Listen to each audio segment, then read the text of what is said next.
सिपाही आएंगे और 1 मिनट में मकान को खाली करा लेंगे। मन को, बुद्धि को, चित्त को, प्राणों को, जीवात्मा को निकाल के बाद ये मकान जमीन पर जोर से गिरेगा। इसको लोग देखते ही कपड़े डालकर इसको उठा लेंगे और गांव के बाहर ले जाकर लकड़ियों पर रख करके जला देंगे। इसको तो कर देंगे रात। बाकी जो कुछ भी मकान, जमीन, सोना चांदी, दोस्त मित्र, विद्या भाषा, ये सब की सब आपकी इसी जगह पर रखी रह गई। परमात्मा ने हर रोज किसी न किसी गांव में, हर घर में घटना आपके ऊपर से सामने कर दी। जब बच्चा पैदा होता है तो रोता हुआ आता, न कोई नाम उसका और न उसकी कोई जाति, न आंख से पहचान सकता है, न कानों से सुन सकता, न बारी से बोल सकता है, न बुद्धि से विचार कर सकता। ये घटना अनुभव करने की आपको हमेशा दिखाई जाती है कि उस समय पर तो ये कुछ लेकर के नहीं आया, केवल एकमात्र रोता हुआ आया। फिर बीच में ये माया की छाया के तमाके आपने बाहर आंख खोल करके दिखा दिए और वो इसको अपना आधार मानने लगा। लेकिन है बात तो ये कुछ नहीं, ये धोखा ही धोखा रह जाएगा। जब जाने का समय हुआ तो पहचान रखवा ली, बोलना रखवा लिया, सुनना और समझना रखवा लिया और एक धक्का मारा, सीधा आपको रवाना कर दिया। इधर से सिपाही वहां ले गए, खड़ा कर दिया। वहां पूरा हिसाब 1 मिनट में आपका हो जाएगा, 2 मिनट भी नहीं लगेंगे। जो कुछ भी अच्छा बुरा काम किया वो सब वहां लिखा। वहां हिसाब करके पूछेगा कि तुमको मृतलोक में आजादी दी थी, अधिकार दिया था अच्छे बुरे काम करने का, ऋषियों मुनियों साधु संतों को भेजा था कि अच्छा बुरा बतला देंगे। गीता रामायण वेदों शास्त्रों को लिखा था कि उससे आपको अच्छे बुरे का अनुभव होता रहेगा, तो आपको किसी ने बताया नहीं। आप क्या उसके यहाँ जवाब दोगे? उसने 4 खाने 84 लक्ष्मणियां अर्थात उसने नर्क बना रखे। उधर से हुकुम शिकायत सुनाएगा और अपने सिपाहियों को कहेगा इनको ले जाओ और 1 करोड़ बरस तुम तो उस नर्क में डालो जिसमें खाते जाते हैं, 1 करोड़ बरस तक उस नर्क में डालो जिसमें जलाए जाते हैं, 1 करोड़ बरस तक उस नर्क में डालो जिसमें बनाए जाते हैं। तो वहाँ तो कोई बचाने वाला आपके को जाएगा नहीं। लाखों लाखों मील तक रोने की आवाज आती है। ये सब कुछ उस योग अवस्था में देखा जाता है। रामायण में देखिए सब कुछ लिखा, गीता में देखिए सब कुछ लिखा, वेदों शास्त्रों में देखिए सब कुछ लिखा, कबीर और मीरा ने कहा सब कुछ लिखा। तो जो कुछ भी कहा गया वो आपकी भलाई और आत्माओं के कल्याण के लिए। लेकिन हम लोगों ने महात्माओं को छोड़ दिया, गीता रामायण को छोड़ दिया, मंदिर देवताओं को छोड़ दिया। अब हम लोग संतुष्ट हो गए। इस कारण से ये सारी विस्तारें आकर के आपके सामने चारों तरफ खड़ी हो गई और आपको उन्होंने भेज दिया। हर एक आदमी इस समय पर निराश अपनी जिंदगी से है कि पता नहीं आगे चल करके क्या होगा और क्या क्या व्यवस्था होगी और किस तरह का हमारा जीवन होगा। कोई आदमी इस समय पर शांत नहीं है। आज के 50 साल पहले जीवन कितना सुखमय और आराम में व्यतीत होता था। एक आदमी काम करता था तब बैठ के खाते थे, 2 पैसे मजदूरी थी और सारा घर के काम मजदूर करता था। मगर फिर मालिक का काम किया, फिर ये भी कह के जाता था कि मालिक का आज हमने काम नहीं किया, कल हम काम करेंगे। 1.5 पैसे का 1 गज खद्दर का कपड़ा मिलता था। 1 तोले का दाम 12 रुपए मेरे सामने बहुत दिनों तक बिकता रहा और 1 रुपए का 1.5 मन चला। ऐसा जीवन मालूम होता था। कैसे लोग धार्मिक थे, कैसे सच्चे थे, कैसे ईमानदार थे, कितने सत्वारी थे, कितने सचरित्र थे और कितना प्यार उनके अंदर, हृदय में कितनी दया थी। ये सब उलट करके कल्पना हो गई। और ये जो आपके सामने इस समय पर विकराल रूप से उदाहरण कर लिया, उसके संबंध में मैं आपको कहना चाहता हूँ। और आप लोग भली बात इस बात को अच्छी तरह से सुनेंगे, समझेंगे भी। मैं प्रमाण के सहित आपको समझाना चाहता हूँ ताकि आपको किसी को संदेह न होने पाए। पहले तो मैं आपको अपना नाम बता दूं। मैं आपके सामने एक किराए के मकान में हूँ और ये किराए के मकान का नाम तुलसीदास। इसको आप कभी नहीं भूल सकते हैं। मेरा एक छोटा सा आश्रम मथुरा में है। मैं सारे हिन्दुस्तान में जय गुरुदेव नाम का प्रचार करता हूँ, वो मेरा नहीं है, न आपका है। आप पूछोगे किसका? उस परमात्मा का, उस ईश्वर का, उस भगवान का, उस ब्रह्म का, उस सर्वशक्तिमान, उस सुप्रीम पावर का नाम जय गुरुदेव। अब तीनों पर्चे मैंने आपको दे दिए। इसी समय ऐसा ही एक विकराल समय उस समय पर आया था जब अच्छे अच्छे लोगों ने ऋषियों मुनियों से याचना की कि इस समय पर जीवन अस्त हो गया और अशांति छा गई। तो ऋषियों ने उनकी प्रार्थना पर विचार किया और उनकी तरफ से भगवान से याचना की। चाहे प्रभु इस समय पर अच्छे लोगों को सृष्टि में बड़ा कष्ट मिला, कुछ न कुछ दया तो होनी चाहिए। तो ऋषियों को यह आदेश योग विद्या में मिला कि इन सब लोगों को ये बता दो कि तुम धीरज रखो और थोड़े दिन इंतजार करो, रामावतार होगा। ये तमाम ढलोरा ऋषियों ने चीज करके जगह जगह लोगों को बता दिया। अंत में रामावतार हुआ और जब ऋषियों ने कुछ देखा तो रामावतार होने के पश्चात उन्होंने आदेश दे दिया कि तुमको घर छोड़ करके जंगल में जाना होगा और वहां पर जाकर के तुमको कठोर तपस्या करनी होगी। वो सब सिरोधार्य हो गया। जब रामावतार हुआ तो जंगल को चले गए। जंगल में गए, वहाँ कोल और भील वो छोटे छोटे नंगे आदमी उनको मिले। उन्होंने पूछा कि आप कौन है? उन्होंने कहा कि मुझे ऋषियों का आदेश हुआ है कि जंगल में जाकर तप करो, मैं तप करने के लिए आया हूँ। कोल भीलों ने कहा कि मेरे जो कोई सेवा हो तो आप मुझको बताइए। भगवान राम ने उस समय तो राम उनका नाम नहीं था, राम ही कहते थे, लेकिन भगवान नहीं था। उन्होंने कहा मैं तपस्या करूंगा, जब जरूरत होगी तो आपसे सेवा के लिए कहूंगा। तपस्या करने लगे। जब उनकी तपस्या पूर्ण हो गई, उनको सिद्धि और शक्ति प्राप्त हो गई तो उनको आदेश हो गया। उन्होंने कोल भीलों को बुलाकर कहा कि मेरा कार्य संपन्न पूरा हो गया, मुझको आदेश हो गया है, मुझे धर्म की स्थापना, सज्जनों की रक्षा और दुष्टों का विनाश करना। त्रेता जाएगा तो अपन लगेगा। बड़ी सीधी साधी कोल भीलों को मोटी बात समझाई जिससे कि वो सभी लोग नंगे आदमी समझ सके। उन्होंने कहा कि तुम लोग इस कार्य में मेरा साथ दे सकते हो? तो उन्होंने कहा मैं बिल्कुल तैयार हूँ, जो आदेश दीजिए मैं सब करने को तैयार हूँ। उन्होंने कहा ठीक, तुम तैयार हो जाओ। कोल भीलों को साथ लिया और बंदरों को और चल पड़े। उन्होंने बड़े बड़े राक्षसों को उन्होंने समाप्त किया। ऐसे बाली और रावण ऐसे राजाओं को उन्होंने खत्म कर दिया। सुग्रीव और विभीषण को राज देकर उन्होंने और वापिस आए। त्रेता समाप्त हुआ, द्वापर लगा। बड़ी सीधी सादी बात, धर्म की स्थापना, सज्जनों की रक्षा। बहुत काल तक सब लोग सुधर्म का पालन करते रहे। सब लोग एक अंकुश में और एक अनुशासन में सब रहते रहे। सब परस्पर प्रेम और आदर सत्कार एक दूसरे का, जब जरूरत हो तो काम आते थे। इस तरह से सृष्टि में 6 नंबर आराम से लोग जिंदगी व्यतीत करने लगे। बहुत समय के बाद फिर गड़बड़ी पैदा हुई। फिर लोग अंकुश होने लगे और लोगों ने महात्माओं के नियंत्रण को कुछ समय ऋषियों के तोड़ दिया और धीरे धीरे धीरे धीरे धीरे स्वास्थ्याचारी होते होते होते होते फिर पाप का घड़ा भरने लगा। और जब घड़ा भर गया तो फिर लोगों ने याचना उस वक्त के ऋषियों मुनियों से की। तो उस समय पर उन्होंने कहा तुम धीरज रखो, मैं भगवान से प्रार्थना करता हूँ, जो आदेश होगा बताऊंगा।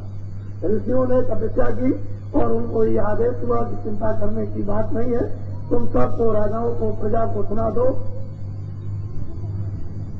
कि द्वापर जाएगा, कलयुग लगेगा और कृष्ण अवतार होगा। मोटी बात सीधी आपके सामने रख दी।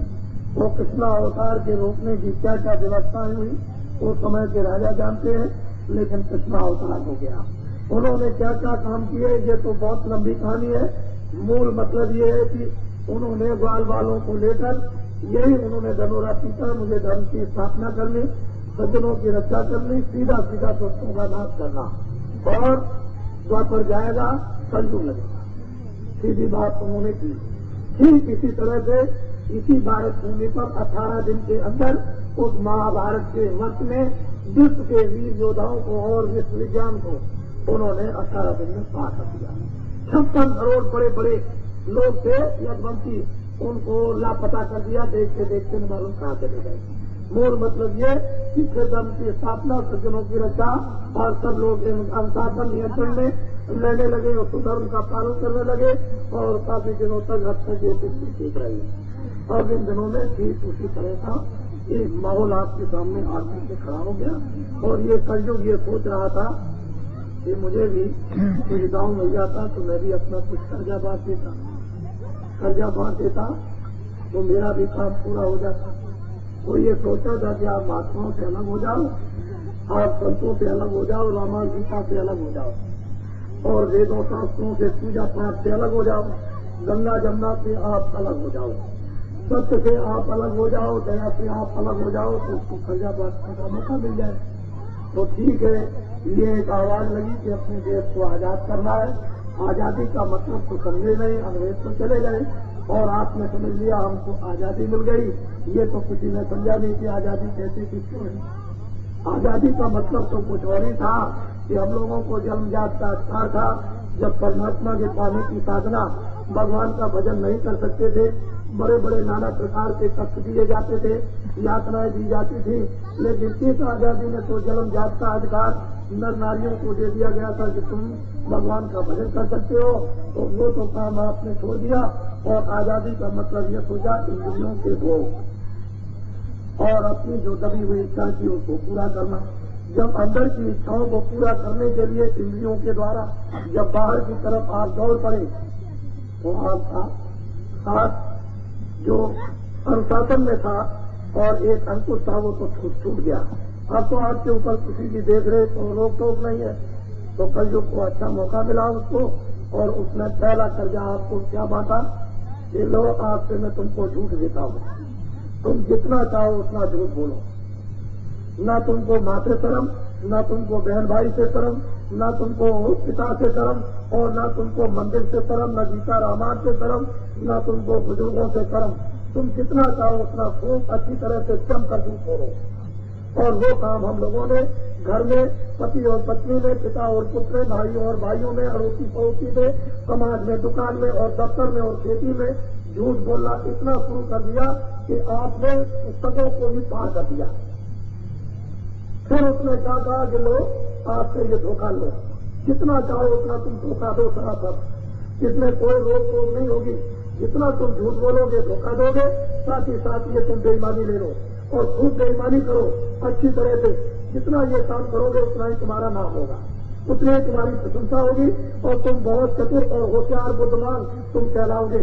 साथ ही साथ उसमें कहा मारो आदमी, इससे कुछ नहीं होता है, जो भी मिल जाए उसको मारो, जानवर मिल जाए जानवर मारो, पंछी मिल जाए पंछी मारो और चोरी भी खूब करो और डकैती भी खूब डालो और व्यवचार भी खूब करो अच्छी तरह से। कसरत से सब लोग इस देश के अंदर में जुट गए अच्छी तरह से और जुटते जुटते आपने ये सब मुसीबतें लाकर सिखा सकी और अब तो बच्चा ये बातों का दौरा कर गया। ये तो बच्चे छूटेगा। इसके लिए मैं क्या करूंगा, अगर आपको समझना चाहते हो अपने आप को और अपने आप को बचना चाहते हो तो जिसे लाइलाज मर्द की भी देश में दवा होती है, लेकिन आप इसको ऐसे ही अपना समझते हो, इसको लाजीज समझते हो। कौन आपका आत्म कल्याण करेगा? तुमको लोक और परलोक, उधर कौन, इधर भी कौन बचाएगा, उधर भी कौन बचाएगा। तो ये सब चीजें हमारे सामने ये धर्म ग्रंथों पुस्तकों में थी। हम लोग ये समझने लगे कि जिसकी ज्यादा सफेद दाढ़ी होगी उसी को महात्मा कहते होंगे, जो ज्यादा कपड़े सफेद पहनता होगा उसको महात्मा, जो सोना चांदी ज्यादा रखता होगा उसको महात्मा कहते होंगे, या जो ज्यादा पढ़ा लिखा होगा उसको महात्मा। इनमें से कोई भी महात्मा नहीं। जिन्होंने मनुष्यों की मकान में अपनी जीवात्मा को जलाया, ज्ञान चक्षु दिव्यदेश जिन्होंने खोल लिया और जिन्होंने उस परमात्मा का साक्षात्कार किया, उनका नाम महानात्मा महात्मा कहते हैं और उनको आप लोग नहीं पहचान सकते। ये बुद्धि से या अंग्रेजी हिंदी या संस्कृत से नहीं पहचाना जाता, ये तो पहचानने का एक औजार है।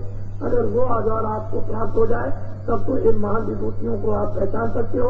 और पहचान लिया होता तो राम के साथ संघर्ष न होता, पहचाना होता तो कृष्ण के साथ संघर्ष न होता, बौद्ध और महावीर के साथ संघर्ष न होता और शंकराचार्य के साथ संघर्ष न होता।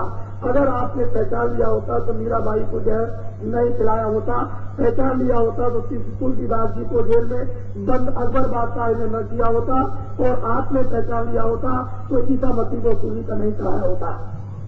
वो पहचानने की आपके पास में कोई भी क्षमता और आंख में ये वो विभूतियां जुड़ा होती है और वो पहचानने में किस प्रकार से नहीं आ सकती है। लेकिन जब वक्त और समय निकल जाता है तो आप ढंढोरा पीटते हो, और जिन्होंने अपना काम करके दिखा दिया उसके बाद आपने मंदिर बना दिए और उसके बाद आप उनकी पूजा करने लगे। लेकिन जब वक्त में समय पर आपको समझाते रहे तो आपने समझा नहीं और उनकी अवहेलना की और उनसे संघर्ष किया और बात नहीं है। मेरी मोटी बात एक सीधी साधी सुनने की, आप समझने की कोशिश करें। आप मनुष्य हैं, मैं ये समझता हूँ कि 2 रोटी खाते हैं तो भगवान ने आपको बुद्धि दी है, भूत भविष्य वर्तमान को समझने के लिए ये बुद्धि दे दी है। उस बुद्धि से हम लोगों को काम करना चाहिए, क्योंकि जीवन को क्षणभंगुर थोड़े दिन के लिए तो उसने दिया है आपको, और थोड़े दिन के बाद तो सदा तक ले लेगा। वहाँ देख क्या लगती हो तो तत्काल काम करता, छड़ों में पलट के मारते में काम करता, किसी से बोलने देता नहीं है, किसी की तरफ देखने देता नहीं है। ये घटनाओं को तुमको जानना चाहिए। फिर ये मनुष्य जीवन सतयुग त्रेता द्वापर और कलयुग बीच कभी ये मनुष्य नहीं लगता। जो आज आपको मिल गया है तो मैं अब आपको एक नई बात सुनाना चाहता हूँ। ये काफिला जो आप देख रहे हो इसको तो व्यवहार करता है, इस काफिले को तो आपकी एक मनो तकलीफ दूर हो जाएगी। वैसे तो मैं ये सोचता हूँ कि एक तकलीफ से दूर होने का आपका बनेगा ही क्या, जब हजारों तकलीफों ने आपको चारों तरफ से घेर दिया। और ऐसा आप मत समझना कि मैं पहचानना नहीं जानता हूँ। मैं आपकी पूरी सूरत को और मूरत को देख करके मैं पहचान लेता हूँ कि कितनी आपको तकलीफ है। मेरी आंखें आपको देख करके धोखा नहीं दे सकती है। मैं यही काम करता हूँ दिन और रात, दूसरा मेरा काम ही क्या है। तो इसलिए आप मेरी सीधी सादी बात को जरा ध्यान से अच्छी तरह से समझने की कोशिश करें। आप ये काफिला है 6 अप्रैल को मथुरा में दोपहर के बाद 3:15 बजे रवाना हुआ। 8,000 से ऊपर किलोमीटर की यात्रा पर जब ये मथुरा से चला तो सड़कों के ऊपर भीड़ होने लगी। गांव के तमाम नर नारी दौड़ दौड़ करके खेतों से इकट्ठे होने लगे सड़कों के ऊपर। क्यों दौड़ते थे ये मेरी समझ में बात आपकी समझ में ना आए, मेरी समझ में तो आ गई। लेकिन जब मैं उनके पास आता था तो मुझे वो यही कहते थे कि दया कर दीजिए, कृपा कर दीजिए, मुसलमान कहते थे दुआ कर दीजिए, आशीर्वाद दे दीजिए। और जितने भी लोग सड़क के किनारे आए कोई न कोई बात उन्होंने अपने तकलीफ की आवाज मेरे कानों में पहुंचा दी। मैं उस भीड़ को क्या वर्णन करूं। अगर मेरे साथ आज ही दोपहर के बाद ही आप चल करके रास्ते में देख लें तो आपको उसमें भी अंदाजा हो जाएगा कि ऐसी तपती धूप में इस राजस्थान के अंदर सड़कों के ऊपर बिल्कुल कोई छाया नहीं और झुंड के झुंड क्या वजह लगे हुए सड़कों के किनारे। तो वास्तव में इसमें कोई संदेह नहीं है कि जो कुछ इस समय पर है उसके आधार जो दृश्य दिखाई देते हैं वो परिवर्तन है। ये संकेत परिवर्तन का माध्यम होता है।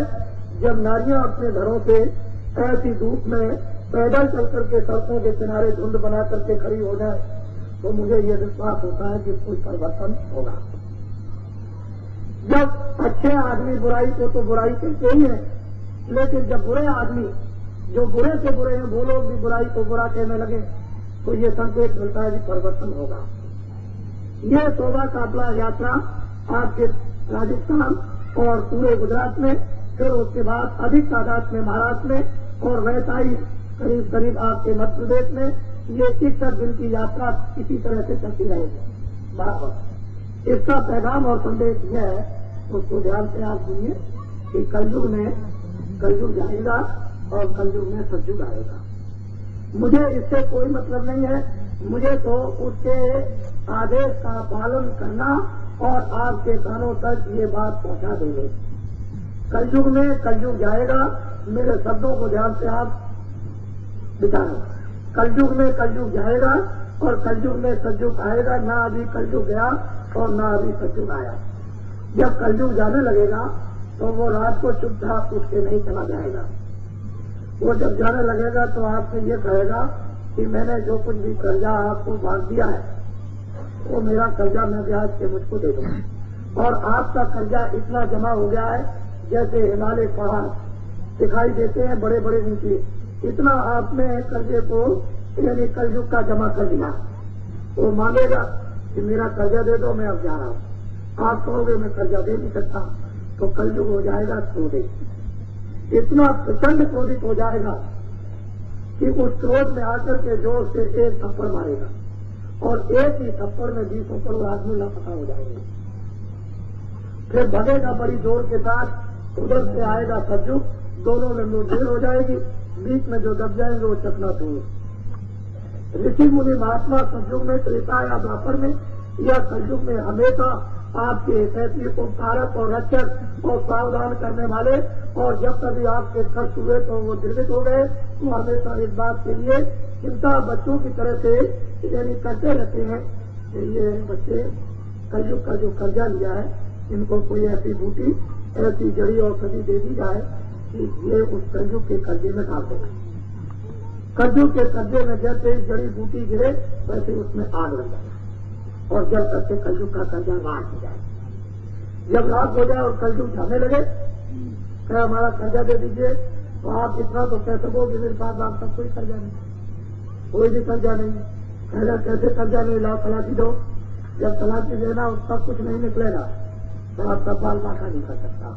नहीं कर्जा नहीं दोगे तो फोन किएगा लोग, उसका तो काम है। क्योंकि वो क्यों छोड़ेगा कर्जा, जब आप किसी को कर्जा देते हो नहीं छोड़ते हो, उसे क्यों छोड़ना, उसको जाए लेगा, क्योंकि उधर से आएगा कलयुग। ये बात आपको बड़ा असंभव और हाथ से ये मालूम होता है। ये भी मैं जानता हूं कि मेरी बात आपको ढकती नहीं है।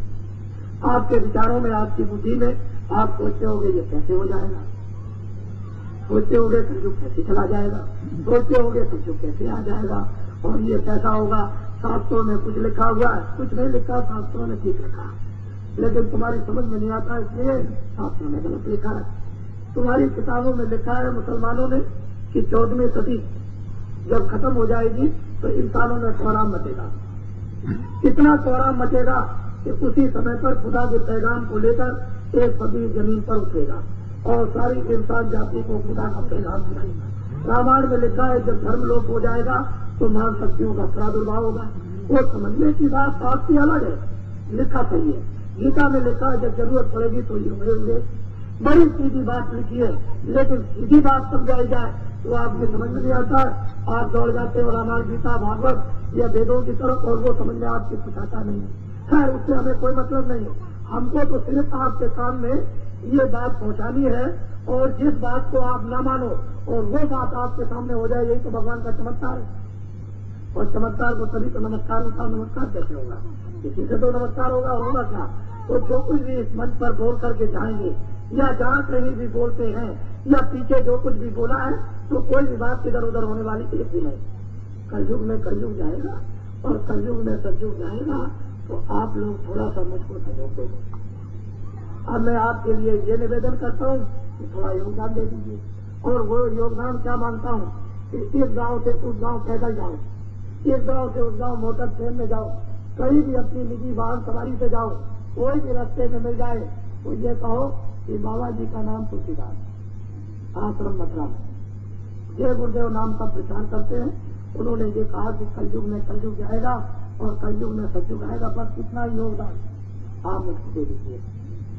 ये मेरी आपसे निवेदन प्रयत्न, क्योंकि आप भी उसके भागीदार हो जाओ। आपका भी जब हो जाए, आपको भी कीर्ति मिल जाए, आपका भी नाम रोशन हो जाए।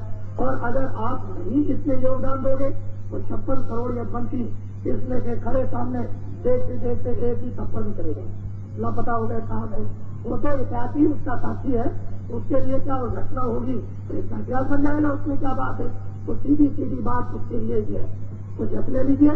नहीं तो जितना फैसला है यहाँ से यहाँ तक काम तो उतना हो जाएगा, लेकिन बीच में ये अवकाश दिया जाता है कि आप भी कुछ इसमें भाग ले लें, कुछ सहयोग दे दें, कुछ नाम रोशन कर लें और कुछ हिस्सेदार बन जाए, कुछ कीर्ति हो जाए, कुछ आपका जप भी हो जाए, काम तो हो जाएगा। काम के अर्जुन होते या नहीं होते, वो तो आपको तो ये पता कुछ भी नहीं है कि कृष्ण भगवान ने अर्जुन को बुला के जब समझाया तो ये सोचा था ये तो क्षत्रिय है, करेगा, इसमें कुछ वीरता होगी, कुछ इसमें सब तेज होगा, तो सब इनकार करने लगा कि मुझसे काम कोई नहीं हो सकता।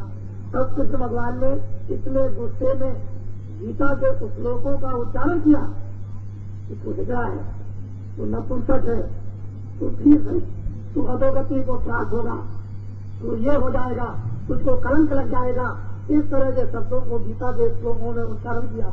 लेकिन आप तुम समझते हैं कि गीता को हंसी खुशी से लिख दिया, कभी नहीं। बड़ी नाराजगी में गीता को लिखा है और फिर उसने कहा कि देख मेरी बात मान ले, मुझे धर्म की स्थापना करनी, कहने लगे मुझसे नहीं हो सकेगा, मेरे ये परिवार को मार करके मैं अधोगति को प्राप्त हो जाऊंगा। तब उन्होंने कहा कि ये मैं सब समझता हूँ, ये तेरी नालायकी है, ये तेरी सुस्ती और कायली है, तो इधर आ। उसको बैठा लिया और कहा आंखें बंद कर। जब ये आंखें बंद की तो उन्होंने एक शक्तिपात किया और उन्होंने बैराग का सारा एक चमत्कार दिखाया। उसने देखा कि अर्धों खर्बों मरे पड़े, चीखते और चिल्लाते हैं, इतना कोहरा मचा हुआ है कि अर्धों का पायमान हो गया और कहा कि महाराज दया कर दीजिए, नहीं तो मेरे प्राण छूट जाएंगे। तो उन्होंने कहा कि चाह खोल। जब आप खोले तो चलो मुझे कहा कि जो कुछ आपका आदेश होगा उसका पालन करूंगा, चले जो मैं कहता हूँ उस काम को कर। आखिर में वो सब काम होने के बाद उसको दिखा दिया कि जब गोसाओं को ढीलों ने लूटा तो न उसका बाढ़ कुछ कर सका, न उनके गदा कुछ कर सके। तब उन्होंने कहा कि देखा तुम्हारा वही बाढ़ है और तुम्हारे वही गदा है, तुम्हारे सामने तो भीड़ गोसाओं को लूट ले गए। तो उन्होंने दुआ करके सुनाया कि अब तो वक्त दूसरा हो गया, समय वो बलवान ढीलन रोटी गोसा वही अर्जुन वही बाढ़, अब कुछ नहीं हो सकता, आपको समय बदल गया। अब तो इसलिए नरनारी बच्चे और बच्चियों, मेरी बहुत ही गहन विचारधारा में पहुंचकर मेरे सीधे साधे शब्दों पर आप विचार करें। मैं आपसे और कुछ लेने नहीं आया, मेरी कोई भी किसी तरह की मांग नहीं, जाती भी न मेरी ख्वाहिश अंदर से है। लेकिन मैं ये चाहता हूँ कि सब लोग सुधर्म का पालन करने लगे, सब लोगों में सत्यता आ जाए, सब लोगों में दया आ जाए, सब लोग सुखी हो जाए, सब लोग संपन्न हो जाए, सबको घर पे भोजन मिले और सबको कपड़े मिले, कोई किसी से लड़े नहीं, कोई किसी को मारे नहीं। मेरा विचार तो आपके लिए इस प्रकार का है। और दिन में खेती का, दुकान का, दफ्तर का काम पहले करो, शाम को बच्चों की सेवा करो। जब कोई भी काम न हो तो आधा घंटा मनुस्मृति मंदिर में सच्चा भगवान का भजन। जब भजन करोगे और आत्मा का धन जब भजन द्वारा जमा हो जाएगा तो यही आपके काम आएगा और वक्त का साथ चलेगा। बाकी कोई भी चीज साथ जाने वाली नहीं है। मेरी इच्छा और संख्या तो आपके प्रति उस आत्मा के लिए ये है। मैं ये भी सोचता रहता हूँ कि मान लो 24 घंटे में खेती, दुकान, दफ्तर में आपको समय न मिले तो आप सच्ची में बैठ के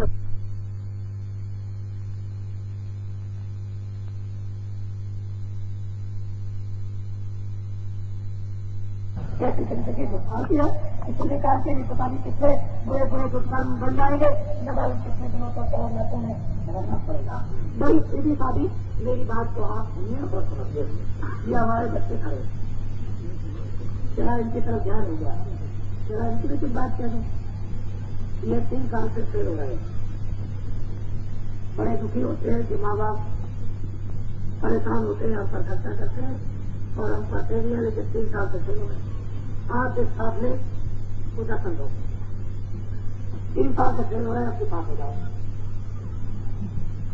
जो बच्चे सेकेंड डिवीजन स्कूल में नंबर नहीं पाते और बड़े परेशान हैं और बार फेल हो जाते हैं, चलो हमारी तरफ से इस काबिले को दर्शा दो, आपकी बात सेकेंड डिवीजन नंबर हो जाएंगे। फिर जाइए, जो बच्चे बहुत मेहनत करते हैं, तन्मयता से पढ़ते हैं स्कूल में, घर में, लेकिन फर्स्ट डिवीजन 3 साल से नंबर नहीं पाए, क्योंकि जब फर्स्ट डिवीजन नंबर नहीं मिलेगा तो बड़ी पोस्ट नहीं मिलेगी। चलो काबिले को दर्शन दे दो, वही आजमाइश करो और डिवीजन नंबर मिल जाएगा। फिर जाइए, आप घबराने की बात नहीं है, बात को समझो। मैं मतलब की बात आपको समझाऊंगा, मेरे मतलब उससे मुझे कहना सिखाना क्या मिलेगा। मैं ये चाहता हूं कि जो वर्तमान का इस समय पर माहौल है, इस माहौल से आप लोग मुक्त हो जाए और ऋषियों मुनियों महात्माओं का एक बार साथ दे, अच्छे काम में साथ दे, बुरे काम में बिल्कुल साथ न दे, बुरे रास्ते में साथ न दे, सत्यता में साथ दे दे, सदाचार में साथ दे दे, दया में साथ दे दे, सुधर्म के पालन में साथ दे दे, सुकर्म के पालन में साथ दे दे। एक बार तो ये काम आपको करना होगा, तो साथ दे दे।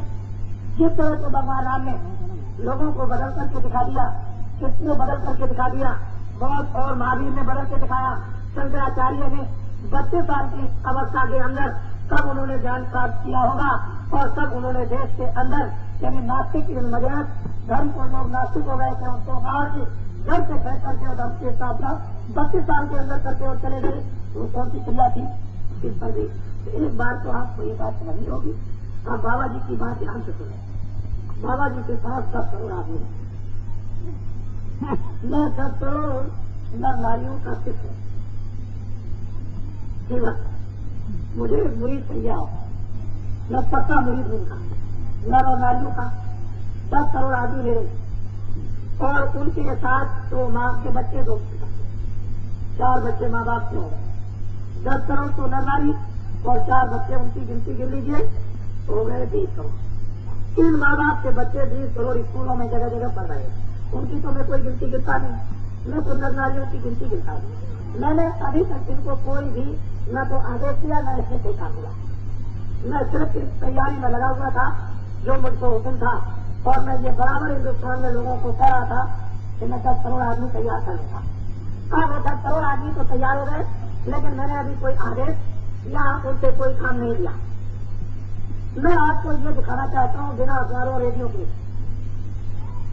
कि हिन्दुस्तान के जंगल और पहाड़ों में जहाँ कहीं भी आदमी होंगे उनको कलयुग के जाने और सतयुग के आने का संदेशा बिना रेडियो और अखबारों से पहुंचा दूंगा। ये परमात्मा का चमत्कार समझना। जब रेडियो और अखबार नहीं थे तो प्रदेश में प्रचार नहीं होता। आपने ये भूल कर दी कि गीता छूट गई, रामायण छूट गई। सुबह सुबह झूठे ही लेना झूठे ही देना। सुबह सुबह जब आपका मस्तक झूठ पढ़ने में जब उलझ जाएगा तो अच्छी बात दिन में कोई भी आपके मस्तक में नहीं आएगी, जिसको आप ध्यान से समझिए। तो इसलिए मोटी बात को समझने की आप चेष्टा करें। अब मैं आपके इस नगर में इस रूप में पहली बार वैसे निकला तो पहले भी था, लेकिन ये विचार करता हुआ गया था कि कभी अवसर मिलेगा तो समझ दूंगा। ये मेरी तरफ से आपके नगर में कार्यक्रम नहीं था। मुझे तो ये कहा गया था कि आप इस रास्ते से जब निकलेंगे तो तुरंत दर्शन करते हुए लोगों का सीधे चले जाएंगे। जब मुझे नसाज में आ गया तो मुझे मालूम हुआ कि वहाँ पर एक भीड़ लगने जा रही और वहाँ पूरा इंतजाम है कुछ न कुछ सुनाने का। तो मुझे रुकने का मौका मिल गया। बहुत अच्छा हुआ कि आपने मुझको दर्शन दिया। अब मुझे ये बताइए कि भगवान का भजन करोगे कि नहीं? बोलो नर नारी बच्चे बच्चियों भगवान का भजन करोगे? तो मैं ऐसी अमोलक वस्तु आपको दूं जो इस संसार में सारी दुनिया को दान में दे दो। जब भी दान देने पर ये चीज नहीं मिलेगी। ये सब मिलेगी जब उसकी कृपा हो जाएगी, उसकी दया होगी। अगर उसकी दया मुझको नहीं होगी तो मैं जब रस्सी भर के आपको कुछ नहीं दे सकता। सीधी बात मैं आपको बता रहा हूँ। इसलिए उसकी कृपा हो गई। उसने कहा कि चलते कराते इन लोगों को कुछ न कुछ दे दो। उसके हुक्म और आदेश के अनुसार आपको अमोलक वस्तु जो सोने चांदी हीरे जवाहरातों से नहीं ली जा सकती, न ये दिखेंगे इससे, ये तो उसी की कृपा जब होगी तभी मिलेगी। तो मैं वो चीज आपको दे देता हूँ। और आज ही से मनुष्यों के मंदिर में अपने मनुष्य दरवाजे पर बैठकर जीवात्मा को जरा सा उसको खटखटाओ। आज ही रात से आपको जवाब देना शुरू कर देगा। आपके मनुष्यों के मंदिर में अनमोल खजाना भरा है, अथाह खजाना भरा है। और वो ऐसी चीज है आपको तो कुछ मालूम नहीं है। और हमने ये संकेत नहीं किया कि सतयुग आएगा तो क्या रहेगा।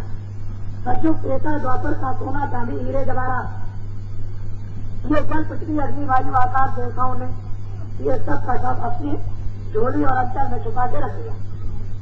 जब कलयुग आएगा सतयुग आएगा तो ये कहीं कर नहीं गया, सबका सब रखा हुआ।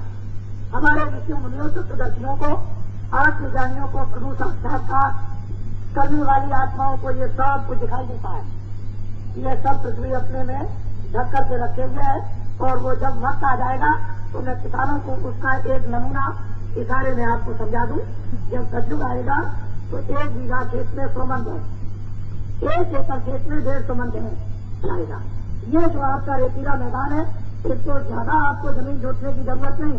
4 एकड़ जमीन को जोतना 600 मन गेहूं इस फसल में और 600 मन मोटा अनाज कुछ फसल में, तो 1200 मन अनाज आपके घर में 1 साल में 4 एकड़ में पैदा होगा। 50 मन खाओगे 1150 मन आपके घर में रखा रहेगा। तब तो आपको खुद ही समझ में आने लगा होगा कि किसानों की गरीबी दूर हो जाएगी। जब जल पृथ्वी अग्नि वायु आकाश ये पांचों देवता आपके सामने प्रसन्न कर दिए जाएंगे, तो ये जब खेत बोदोगे जरूरत पड़ेगी पानी की तो बादल चलेंगे, सीधे आएंगे खेत में पानी गिरा के चलेगा। फिर 20 दिन के बाद आपको पानी की जरूरत पड़ेगी, बादल चलेंगे, चारों तरफ पानी गिरा के लौट जाएंगे। फिर जरूरत पड़ेगी पानी की तो बादल आएंगे और पानी गिरा कर चले जाएंगे, खेत बन जाएगा। मेहनत कम, पैदावार ज्यादा, और डीजल पेट्रोल और पंपिंग सेट और मोटर की कोई भी जरूरत नहीं। जब डीजल उसने कुदरती ही बता रखा, उसके पास किस चीज की कमी है? जब डीजल नहीं था और पेट्रोल नहीं था तो क्या पहले नहीं था? लेकिन आपको इस पर अभी विश्वास नहीं है और वो वक्त आपके लिए आएगा। मैं बाकी और अभी क्या बताऊं, इतना और इशारा करना चाहता हूँ कि गांव में जो देवियां, ये छोटे छोटे गांव में जो रहती हैं, इनके गले के हारों में भी हीरे पहने हुए दिखाई आपको मिलेंगे। मैं तो उस सत्य की कल्पना अपने सामने जो आपकी रामायण अन्य पुस्तकों में जो संकेत किया है उसकी मैं आपके सामने एक कल्पना का यानी अभी आपकी बुद्धि के द्वारा इशारा करता हूँ। मेरे यहाँ तो कोई कल्पना है, मेरे यहाँ तो सत्य है, तो सत्य उसमें कोई कल्पना नहीं हो सकता। अब आपको भगवान का मैं गोपनीय दंडिये देता हूँ। आप लोग एक बात का ध्यान रखना कि आपसे कोई खराब बचते, मांस मछली अंडों में खाए, इन चीजों से आप बचते है ना। बाकी अनाज सब्जी दूध घी मक्खन आप 100 बार दिन में खाओ और कपड़े आप 100 बार बदलो। अच्छे मकानों में रहो, गंदी वस्तुओं को मत खाना और गंदी नशीली चीजों को आप मत खाना। पूरी तम्बाकू तो आप पी सकते हो, जो बुद्धि को भ्रष्ट कर दे उसका सेवन मत करना। इतनी चीज से आप अकेले ना बस काम बाकी और संपत्ति छोड़ दीजिए, कुछ आप कीजिए कुछ मैं करूँ और कुछ भगवान करे चुटकियों में काम बन जाए। अगर आप नहीं करोगे मैं कुछ नहीं करूंगा तो ये काम होने वाला नहीं। बस बात चली जाएंगे, कोई बात नहीं। तो अनमोल की ले लीजिए अभी, पहले मैं भगवान का नाम बोलूंगा, उसके बाद आप एक आवाज में सब लोग बोलना, आगे पीछे नहीं, सबकी आवाज मेरे काम तक धीरे धीरे आने चाहिए। जो जो नाम मैं बोलता जाऊँ आप बोलते जाना, जब मैं चुप हो जाऊंगा चुप हो जाना। जय